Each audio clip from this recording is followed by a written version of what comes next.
Hey everyone, welcome back to the channel. This is Six Path Weeb.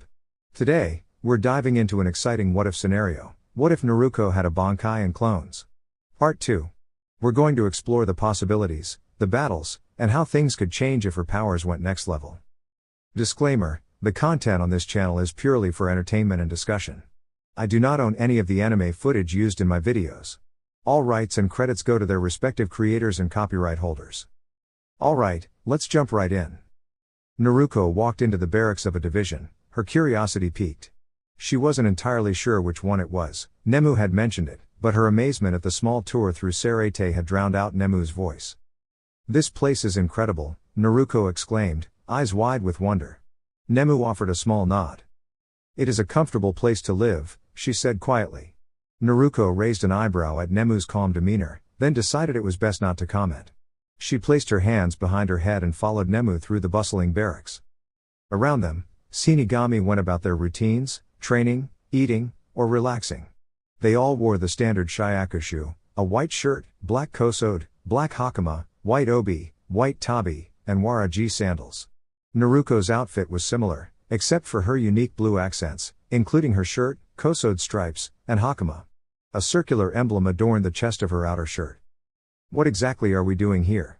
Naruko asked, her voice tinged with curiosity. Nemu glanced back briefly before continuing forward.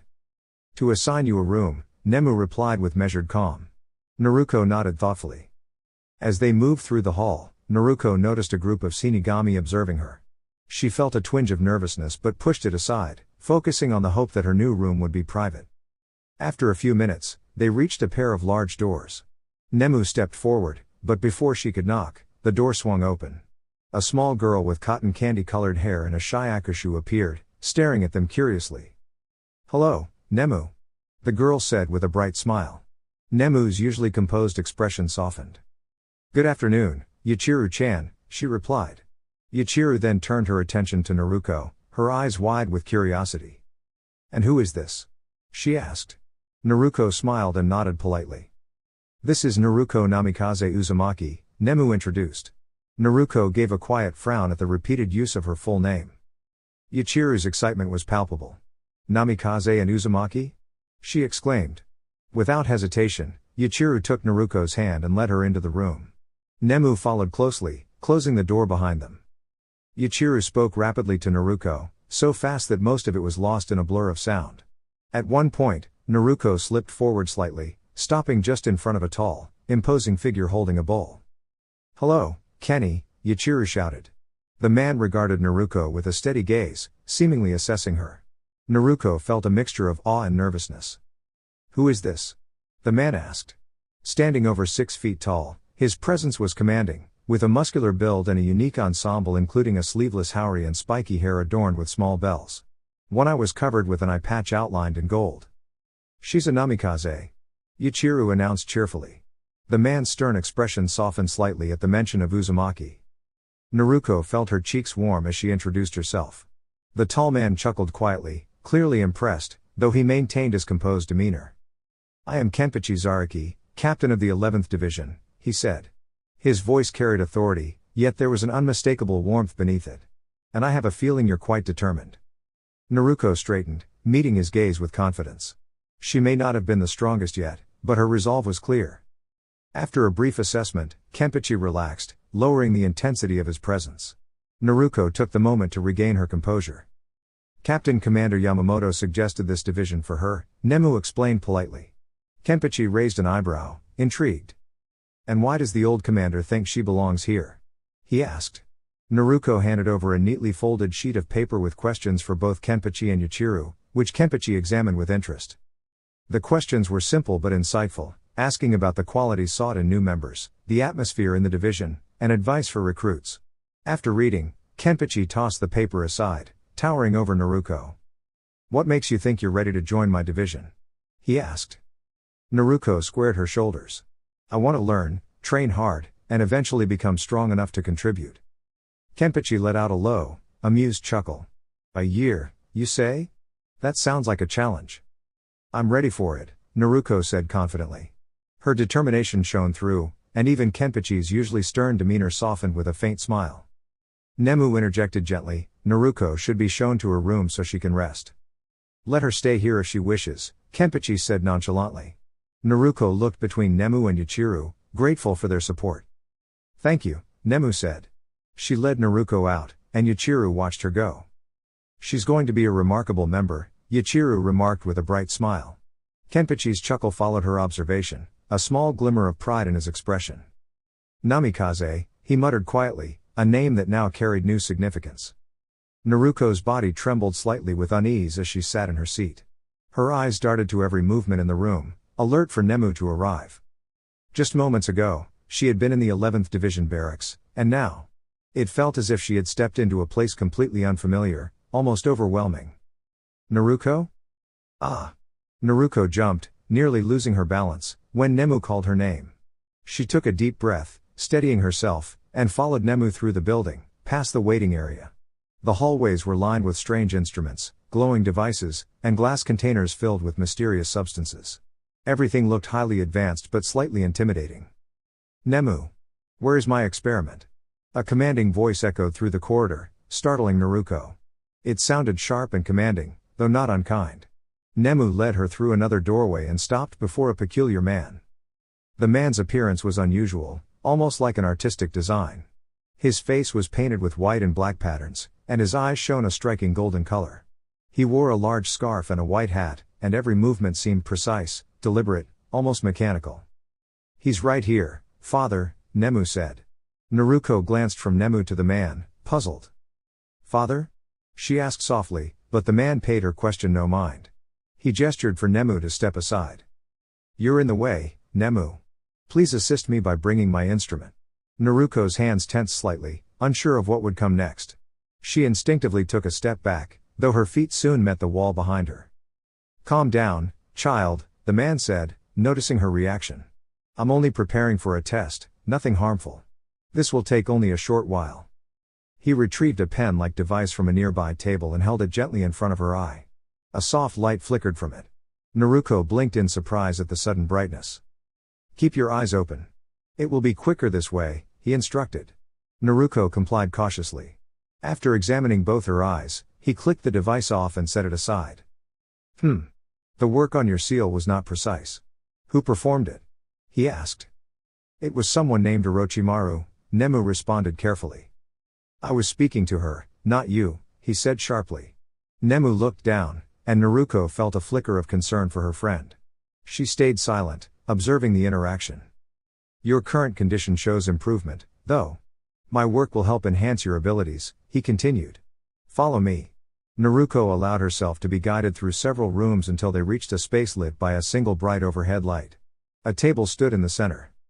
Nemu assisted quietly as Naruko prepared for the procedure, and Naruko's apprehension slowly eased as she realized the environment was controlled and professional, despite the unusual appearance of the man in charge. Naruko awoke to a dull ache in her head. She carefully sat up and looked around. The room was pristine and calm, with white walls, a single bed, a nightstand, and a window letting in natural light. Her uniform had been replaced by a light green hospital gown, and she felt different, her senses sharper, more alert. Stepping cautiously, she approached a mirror near the door. Her eyes were the same bright blue, and the familiar whisker marks remained unchanged. She exhaled quietly, reassured by the reflection. The hallway outside was long and lined with numerous doors, giving a sense of infinity. A metallic door caught her eye.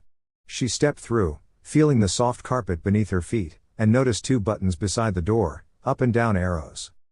A soft bell chimed, and the door opened to reveal Nemu, who wiped a tear from her cheek as she saw Naruko. Why are you up and walking? Nemu asked, concern in her voice. Naruko didn't answer immediately. You are not crying, she insisted quickly, regaining her composure. You shouldn't be walking just yet, it's best to take it slow. Naruko nodded slowly, absorbing the news of the procedure she had undergone. My senses. They feel sharper, Naruko murmured. Nemu smiled gently. Yes, you have improved. Your vision, your awareness, they are enhanced. There is more, but the details are best explained by my father. She guided Naruko toward the elevator and pressed the down button. During the quiet ride, Naruko glanced at Nemu. Nemu noticed but remained composed. I'm here if you want to talk, Naruko said softly. I won't judge, just listen.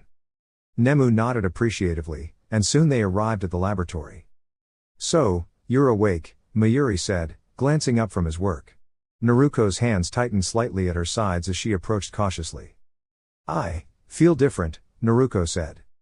I improved your abilities, Mayuri explained, his voice calm but confident. Your senses, your strength, your focus, they are sharper now. Nemu has been assisting me. Naruko observed the laboratory carefully, aware of the advanced equipment and instruments. She noticed how precise and organized everything was, and how carefully Mayuri guided his work. You've grown stronger, Mayuri added. Use this well, and you will excel beyond expectation. Naruko nodded, absorbing the encouragement, though still wary of the unusual environment. Naruko sat beneath a tree, still trembling slightly, though not as intensely as when she had been in Mayuri's lab.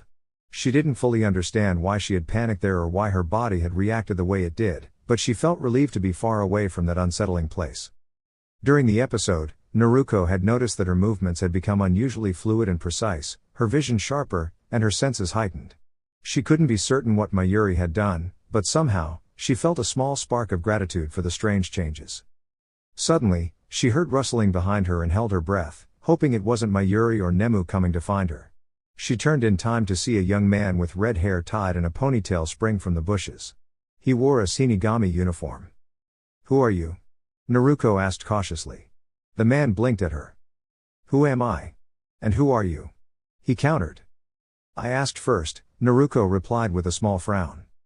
The man approached and gently lifted her by the collar. Now I'm asking you, who are you? I'm Naruko Uzumaki, she said firmly, glaring up at him. Uzumaki.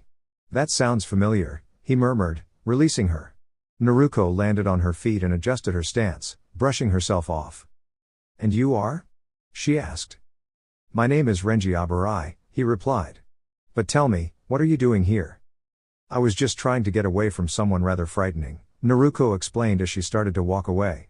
Renji placed a hand on her shoulder to stop her. Are you really a Shinigami?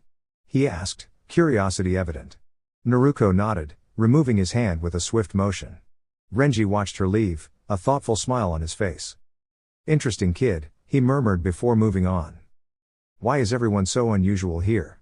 Naruko muttered to herself, walking through the forest. All anyone does is act unpredictably or start fights. This place is so strange. Hey, kid. A voice called. Naruko turned to see a girl in a Shinigami uniform.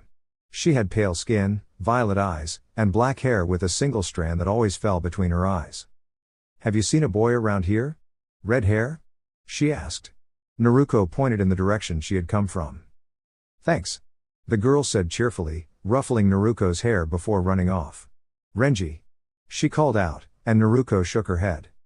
Yep, everyone here is a little unusual, she thought as she continued walking. Eventually, Naruko reached the edge of the forest and found herself atop a hill, overlooking a sprawling landscape. The hill led toward the Serete and stretched far into the distance. At its end, two tall, white pillars rose side by side. What are these? Naruko murmured, touching one. A subtle force pushed back against her touch, as if the pillars contained an energy of their own. Shaking her head, she stepped past them and peered over the edge. A dizzying view made her stagger slightly. Suddenly, a pulse of energy surged through her body, stiffening her limbs and sending a wave of power through her core. She clenched her hands instinctively as the force coursed over her. What's happening to me? Naruko wondered as the world around her blurred. Her thoughts focused briefly on one simple need. I'm hungry. Dash. On a distant harbor, two figures faced each other, studying one another intently. Neither moved or looked away, both maintaining focus for what felt like hours. The shorter figure finally spoke. What exactly do you want? The taller one asked. I propose a truce, the shorter suggested. A truce? For what purpose? To work together honestly, to help our shared companion, the shorter explained. The taller being smirked, showing a hint of amusement. We would become stronger and continue to exist, the shorter continued. Fine, but only because I do not wish to appear weak, the taller agreed, extending a hand. Truce, they confirmed together, shaking hands. A bright light enveloped them, transforming them into a single figure with flowing blonde hair tipped with red. Black and red attire adorned the figure, their eyes shifting from bright blue to red momentarily, a sign of immense power. Dash. Naruko slowly returned to awareness in a massive cave, sunlight spilling in mysteriously. Boulders and patches of grass dotted the expansive chamber, large enough to host a significant gathering. She took a cautious step, pausing when something beneath her foot caught her attention. It was a Dido, its silver blade gleaming with a black edge, a golden spiral guard, and a black grip attached to a chain. "Wow," Naruko whispered, lifting the Dido with awe, feeling the energy radiating from it. "Naruko," a voice teased, echoing through the cave. "Who's there?" she demanded. The voice only chuckled as an invisible pressure pressed her down, making her struggle to stay steady. "You have much to learn," the voice said. After several minutes, the pressure lifted, and Naruko composed herself. She hesitated before picking up the Dido again, then carefully placed it back on the ground. A pulse of energy surged from the blade, traveling toward her. She leapt to avoid it but knew she would eventually need to return to the ground. As she did, the world around her blurred once more. She sat with her legs spread and head bowed, struggling to remain fully aware. She watched as the Dido trembled, releasing another pulse of energy toward her. Naruko slowly opened her eyes as she felt raindrops gently land on her forehead and a brisk wind sweep across her. As her vision cleared, she realized she was staring up at a sky streaked with dark clouds. The droplets were rain, finally freed from the sky. She sat up cautiously, and when she stood, her eyes widened in astonishment. She was standing on a harbor that seemed endless in one direction while the other ended just a few feet away. Around her, waves churned energetically, and the wind whipped fiercely.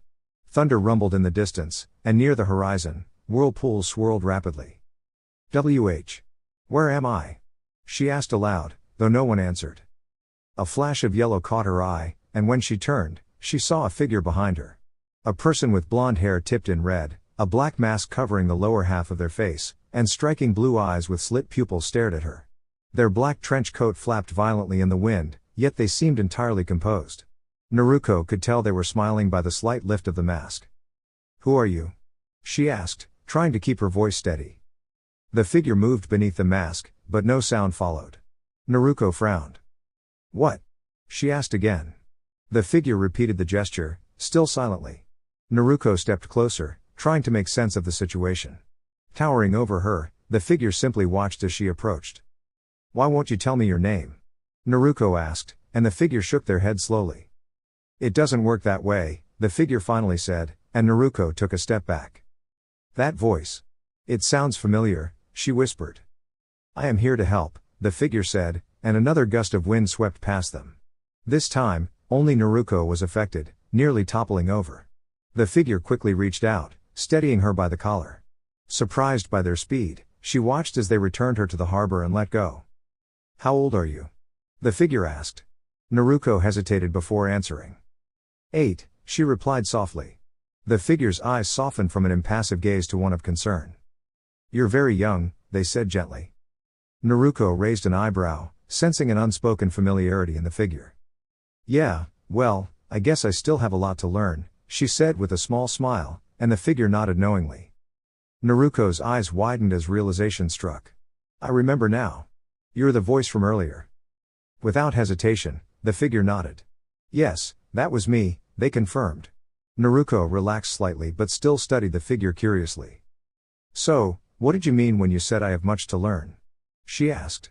The figure gazed at her for a moment before turning to the harbor. The two stood in silence as the wind and waves roared around them. "This isn't as it should be," the figure finally said. "What do you mean?" Naruko asked. "There shouldn't be such harsh winds, turbulent waves, or spinning whirlpools. The sky should be calm," the figure explained, extending a hand. "This imbalance. It is our responsibility." "Our?" Naruko questioned, raising an eyebrow. "Yes. This disharmony affects both of us. Balance is essential for everything here," the figure said, and Naruko glanced around, trying to understand. "Seems a bit exaggerated," she said skeptically. "In this world, harmony between us is crucial," the figure replied.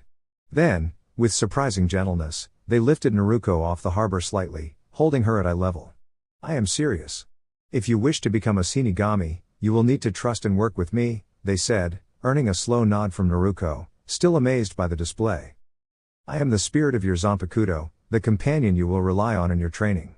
I am a part of your soul," the figure continued. They raised their left arm, and from thin air, the Daido appeared. Handing it to Naruko, she gripped it tightly as the wind swirled around them. With patience and practice, you will learn to understand your Zanpakuto, understand me, and use your abilities to their fullest potential, the figure said, kneeling before her. The most important thing for a Shinigami and their Zanpakuto is teamwork. Naruko couldn't help but smile at the thought. If that's understood, we can begin your training, the figure added, walking down the harbor. Wait! Naruko called out, but before she could continue, a gust of wind lifted her briefly into the sky. The last thing she saw was the figure looking up at her with calm, focused eyes. Naruko awoke suddenly, her heart racing. Cold sweat dotted her face, and the dream felt vivid and real. Looking down at the Daido beside her, she realized it was more than just a dream. Are you ready to begin? The voice asked, and Naruko glanced around, smiling confidently. Yes, she said, standing and gripping the Daido firmly with both hands. First, we will work on your stance. Position your legs shoulder width apart, right leg slightly forward and left leg back, the voice instructed. Following the guidance, Naruko waited for further directions. Grip the hilt tightly and focus on your Zanpakuto, the voice continued. She obeyed, closing her eyes. When she opened them, spiked chains spun along her arms, stopping at her shoulders. Wow! Incredible, Naruko exclaimed. For the next year, I will teach you proper stances, how to connect with me, and other essential basics, the voice explained. Why a year? And only the basics? She asked. That is your preparation period, the voice replied. You will still attend the Shinigami Academy, but this way, you won't be idle. Everything you need is here. North of here, you will find a place to rest. Supplies, meals, and a hot spring await you after each training session. Naruko nodded determinedly. Without further hesitation, she began practicing, guided by the voice of her Zanpakuto, ready to grow stronger each day. Hinata awoke gently as the morning sunlight streamed through her closed curtains, brushing her eyelids with warmth. She blinked a few times, stretched, and yawned with her hand raised in front of her face. Sitting up on her bed, her mind drifted back to a dream from the previous night. The dream had felt so vivid, so unlike her usual ones. Normally, Hinata's dreams were sweet and romantic, revolving around Naruko, but last night's dream was different. It had been playful, full of Naruko's usual cheerful energy. A wave of melancholy swept over her as she remembered that Naruko had passed away, and the memorial was only a week away. Hinata rose from her bed, preparing to head to the bathroom, when a soft thud caught her attention. Looking down, she noticed a small piece of folded paper lying on the floor. Curious, she picked it up, unfolded it, and read the words aloud. Don't forget about me. I promised you I'd return, and I always keep my promises. Naruko. Hinata's hands trembled as the note slipped from her grasp and fluttered back to the floor. She stood still, letting the words sink in. Slowly, a small smile spread across her face. Naruko had made a promise, and she believed with all her heart that Naruko would find a way to keep it. Filled with determination, Hinata resolved to honor that promise and patiently wait for her return. After collecting herself, she went through her morning routine and hurried to the dining room, where she expected her father, sister, and cousin to be. She had often wondered why the family always ate together, even when it seemed they didn't particularly notice her presence. Perhaps it was just the way things had always been. Good morning, father, Hanabi, Neji, Hinata greeted softly, offering a gentle bow. Her father returned the gesture with dignity, Hanabi shrugged casually, and Neji's gaze remained as cool and distant as ever. Good morning, Hinata-sama, Neji said with his usual measured tone, leaving Hinata's smile slightly faltering. She took her seat as the other members of the Hyuga branch quietly served breakfast, and she began to eat. Though the meal was simple, rice, seafood, and familiar dishes, she wished for something more. Hinata, her father's voice cut through her thoughts, serious and commanding. After the academy, come directly home for training. As the heiress, there are responsibilities you must be prepared for. Hinata nodded, swallowing carefully, noticing Hanabi stiffen slightly beside her. Oh okay, father, she replied softly. Hyashi gave a slight nod before returning to his meal. Once breakfast ended, everyone went their separate ways, except Hinata and Neji, who were walking to the academy. Hinata kept a few paces behind him, a habit to avoid any potential tension. Will you be attending the memorial for that student? Neji asked in his usual calm, emotionless tone. Hinata glanced at him, hurt flickering across her face. And Naruko-san is not unworthy, Hinata defended softly. Neji tilted his head slightly but continued forward, seemingly unfazed. You are correct, Hinata-sama. She was not unworthy. Yet she struggled to meet her full potential, Neji said, his words unintentionally stinging her heart. Hinata's eyes lowered, her bangs partially shading her expression. Noticing her pause, Neji turned, curious. But before he could speak further, Hinata lifted her head, her eyes shining with resolve. You know nothing about her, cousin. It is not proper to speak poorly of others. We must honor those who strive to do their best, Hinata said, her voice firm and clear, lacking any trace of her usual shyness. She walked past Neji with quiet confidence, a small smile forming as she saw his surprised expression. Neji, recovering quickly, masked his shock. Inside, however, he felt a surge of frustration, silently vowing to match her resolve someday. But for now, he followed in silence, waiting for the right moment. Elsewhere, Hiruzen sighed as he entered his office. He had just returned from his morning walk, his mind still occupied with the proposition presented by Danzo, Homura, and Koharu. He was opposed to it, yet they were insistent, and it seemed they would not accept his refusal. Hiruzen feared they might even bypass him and approach the daimyo directly. With a deep sigh, Hiruzen sank into his chair and closed his weary eyes. His thoughts drifted to the upcoming ceremony, and he could not help but feel a pang of sorrow. He felt responsible for the loss of his surrogate granddaughter, Naruko. Even though Kakashi refrained from speaking it aloud, Hiruzen knew that he shared the same grief. If only he had been more attentive, perhaps Naruko would still be with them. Hiruzen considered stepping down and allowing a younger shinobi to take his place. Kakashi would be a capable choice, his record as an Anbu captain was exemplary. Some of Hiruzen's former students might also be suitable. Orochimaru was immediately excluded, and Jiraiya, though wise, was too eccentric to lead. Tsunade, though skilled and experienced, was difficult to persuade to commit for long periods. Hiruzen hummed, recalling that Tsunade had displayed remarkable leadership during the Third Great Shinobi War. The challenge was convincing her to stay long enough to hear his proposal. Hey, old man. Hiruzen opened his eyes, surprised to see one of his old students casually seated before his desk. Jiraiya smiled lazily. You're losing your touch, old man. You didn't even notice me sneak in, Jiraiya teased, though he sobered when Hiruzen offered a weak glare. What's wrong? You look as if something serious has happened. Hiruzen's expression darkened as he turned away. Who? Jiraiya asked cautiously, sensing the gravity of the situation. Jiraiya, it was your godchild, Hiruzen said quietly. Jiraiya's eyes widened. Naruko is gone? He whispered, his voice trembling. Hiruzen nodded solemnly. How? Jiraiya's question remained unfinished as he watched Hiruzen take a deep, steadying breath. Orochimaru, Hiruzen replied, his voice filled with controlled frustration. Jiraiya's expression shifted from shock to determined resolve. He managed to manipulate Naruko's abilities and caused considerable disruption in the village. Many civilians and shinobi were affected, Hiruzen explained. Jiraiya stood and approached the open window, seething quietly. The ceremony is in a week. At least attend for that, Hiruzen urged. Jiraiya paused, then turned away without another word. Hiruzen leaned back, closing his eyes, feeling the weight of years pressing down on him. Naruko slowly sank into the hot springs, allowing the warm water to envelop her. She let out a contented sigh as the soothing warmth relaxed her tired muscles. Closing her eyes, she reflected on her training over the past 6 days. Her form was improving, though her stance still required refinement. Her Zanpakuto had also been teaching her patience and mindfulness. She knew mastering these qualities would be challenging, but she was determined to grow stronger. Her thoughts wandered to her friends in Konoha, wondering how they were faring in her absence. The sky released a gentle rain as 5 people stood solemnly before the casket. Hiruzen, adorned in his Hokage robes, mourned the loss of his granddaughter. Jiraiya, beside him, felt a mix of sorrow and frustration toward the circumstances surrounding the tragedy. Kakashi stood quietly, reflecting on how he could have supported Naruko better.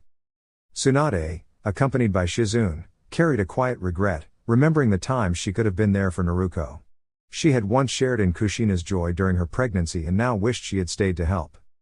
Hiruzen, Tsunade responded when addressed, her brow furrowed with concern. Thank you for coming, he said evenly. No problem. I owe it to her, Tsunade replied softly, brushing away a tear. You know. It was Naruko's dream to become Hokage, Hiruzen continued. Tsunade glanced at him, curious. She reminds me so much of your brother, same determination, same heart. Tsunade looked at Naruko's photograph, a gentle smile forming on her lips. Footsteps approached, and a young girl with short dark blue hair arrived, holding an umbrella in one hand and 2 roses in the other, one white and one red. "Am I late?" she asked timidly. "No, you're right on time," Hiruzen replied warmly. "Do you want to say goodbye?" Hinata nodded and walked to the casket, placing her roses beside the others. She peeked inside, smiling softly at Naruko's familiar features. Though her heart ached, she promised herself that she would continue training diligently. She would grow stronger, ensuring that when Naruko returned, she could face her proudly and share her feelings. Hiruzen watched Hinata leave, contemplating her determination. He then turned to his 3 remaining visitors. "Jiraiya, Tsunade, let's go to my office. There is something I wish to discuss with you both." The 3 nodded, following him after the ceremony concluded. Kakashi excused himself for rest, leaving Hiruzen alone with his trusted students. He cast a silencing jutsu across the room, settling into his chair as his guests took their seats. "Tsunade, how have you been?" Hiruzen asked, catching everyone by surprise. Well, fine," she replied hesitantly. Hiruzen smiled warmly and nodded. "That's good to hear. And you, Shizune?" Shizune jumped slightly at the mention of her name, as her pet pig, Tauntaun, let out a cheerful squeak. Fine, Hokage-sama," she stammered. Hiruzen nodded again, while Jiraiya let out a low grunt. "Come on, old man, get to the point," Jiraiya said, earning a sharp look from Tsunade. "All right, Jiraiya. As you 3 know, I am advanced in years, and none of us can predict how long I will remain capable." He observed their reactions, unsurprised by Jiraiya's skeptical expression and the puzzled looks on Tsunade's and Shizune's faces. "With this in mind," he continued, "I have decided to retire." Shock replaced their previous expressions. Their mouths hung open in astonishment. "What? Are you serious?" Jiraiya exclaimed, but Hiruzen merely shook his head calmly. "So, who will succeed me?" Tsunade asked, glancing at the 2 Sannin. They exchanged a look and shook their heads in unison. "Absolutely not," they said firmly. "Well, one of you must take on this responsibility. I am too old to continue effectively, and I am unsure who else might be ready. If neither of you agrees, others may try to step in, and the village could face challenges," Hiruzen explained. Jiraiya crossed his arms, frowning. "My network can handle some things, but leadership. I am not the most qualified. Tsunade appears far more suitable," he added, ignoring her glare. "I need one of you to accept this duty immediately," Hiruzen stated with quiet authority. The Sannin considered his words carefully. "Fine. I will take it," Tsunade said, surprising both Jiraiya and Shizune. Hiruzen smiled appreciatively. "Thank you, Tsunade," he said. She simply shrugged. Shizune could hardly believe it. After being away from Konoha for nearly a decade, Tsunade was finally returning, and for good. "Tsunade-sama, are you certain?" Shizune asked. Tsunade paused thoughtfully, then nodded. "Very well, let's begin the paperwork," Hiruzen said, smiling as he searched for the official documents. Tsunade's eyes widened slightly at the sight of 2 large stacks of papers, sensing that her term as Godime would involve significant administrative work. "You're improving steadily, but you've exceeded my expectations," the instructor commented, as Naruko offered a confident smile. "Do you think I can manage this?" Naruko asked. When her weapon did not respond immediately, a flicker of frustration crossed her face. The instructor chuckled. "Trust in your training over the past year, and you will do well," the instructor advised. "I don't want to keep him waiting," Naruko said determinedly.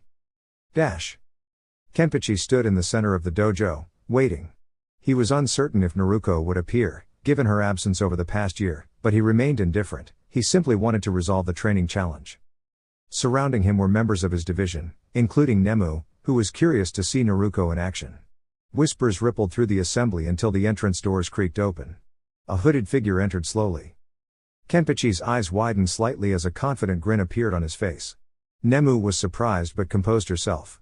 The crowd watched silently as the figure approached the center of the ring, wearing a white coat adorned with red flame patterns along the hem. Slowly, the figure lowered the hood, revealing bright yellow hair. "So you made it," Kenpachi said, and Naruko smiled in return. A gentle breeze swept through the room as they faced each other. Kenpachi began the exercise by projecting his spiritual energy. Naruko remained steady, hardly flinching. "Impressive, Kenpachi commented as he reached forward. Naruko leapt backward, her expression confident, kneeling on one knee. She retrieved her zanpakuto from her coat, assuming a ready stance. Interesting, Kenpachi said aloud, spreading his arms and exposing his chest. Give me your best shot. He challenged. Naruko raised an eyebrow and steadied herself, recalling her training and the instructor's advice. She sprang forward, aiming directly toward Kenpachi. Dash.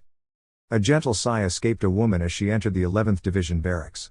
Her long red hair was neatly tied in a bun, cascading to her calves. She had intended to rest for the next 2 days, but her plans were interrupted by 2 fellow members. You're back!